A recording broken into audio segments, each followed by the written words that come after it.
নুসরাতের সাথে যে তোমার পরিচয় আছে এটাতেই তো আমি অবাক হচ্ছি। তার উপর আবার গোপনে কথা বলতে হচ্ছে, আশ্চর্য। তুমি চাকরিতে জয়েন করেছো গত 3-4 দিন হলো। আমি তোমার পারফরমেন্সে তো একেবারে মুগ্ধ। স্যার স্যার আমাকে ভুল বুঝবেন না, আমি সব বলতেছি। আমি এখন তোমার কোনো কথাই শুনবো না। কাল সকাল 7টার সময় উত্তরা 4 নম্বর সেক্টরের পার্কে আসবে। আমি মর্নিং ওয়াকে যাই, সেখানে তোমার সাথে কথা বলবো। জি স্যার। তুমি এখন যেতে পারো।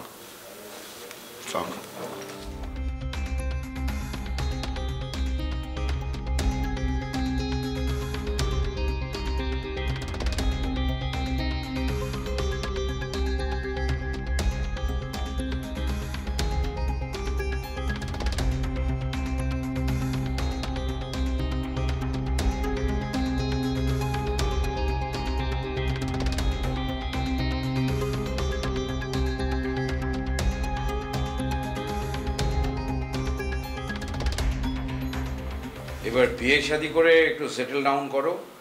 মানে আই ওয়াজ এনাফ লাউড। আমি স্পষ্ট করেই তোমাকে বলেছি, মিনিংটা না বোঝার কোনো কারণ নাই। বিয়ে করব কাকে? আদনান চৌধুরীর বোনকে বিয়ে করার মতো ছেলের অভাব হবে না। এই শহরে অনেক এলিট ফ্যামিলির ছেলেই তোমাকে বিয়ে করতে পারলে প্রাউড ফিল করবে।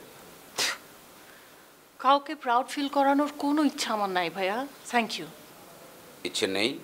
ইচ্ছেটা জাগাও, নইলে নিজেরই ক্ষতি হবে। আমাকে আমার মতো থাকতে দাও না ভাইয়া, প্লিজ। এতদিন তো তাই দিয়েছিলাম, কিন্তু রেজাল্টটা হচ্ছে 0। আমি তোমার এরকম ফালতু ফ্রিডমে আর বিশ্বাস করি না। আমি আর এটা অ্যালাউ করবো না। ভাইয়া তুমি কিন্তু ভুলে যাচ্ছ, আই এম অ্যান অ্যাডাল্ট নাও, আর তোমার সব কথা শুনতে কিন্তু আমি বাধ্য না। সেক্ষেত্রে তোমার বেশ কিছু ক্ষতি হয়ে যাবে। এই যেমন ধরো, উইথ ড্রাইভার তোমাকে যে গাড়িটা আমি দিয়েছি সেটা আমার নিজের কেনা। এই মুহূর্তে থেকে আমি সেটা উইথড্র করে নিচ্ছি। নাম্বার 2, ধানমন্ডির যে অ্যাপার্টমেন্টে তুমি অফিস হিসেবে ব্যবহার করছো সেটা আমার নামে। আমার অফিস আজকে আমি তুলে দিচ্ছি। ভাইয়া এটা তুমি করতে পারবা? হ্যাঁ পারবো। শরীরের কোথাও টিউমার হলে ওটাকে কেটে বাদ দেওয়াটাই ভালো, তাই না?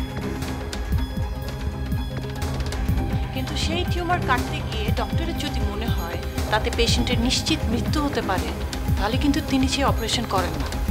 আমি কোনো ভীরু বা কাপুরুষ ধরনের ডাক্তার নই। আমি নিজে তোমার জন্য ছেলে ক্ষতি করব। গেট রেডি, প্রিপেয়ার্ড হয়ে নাও।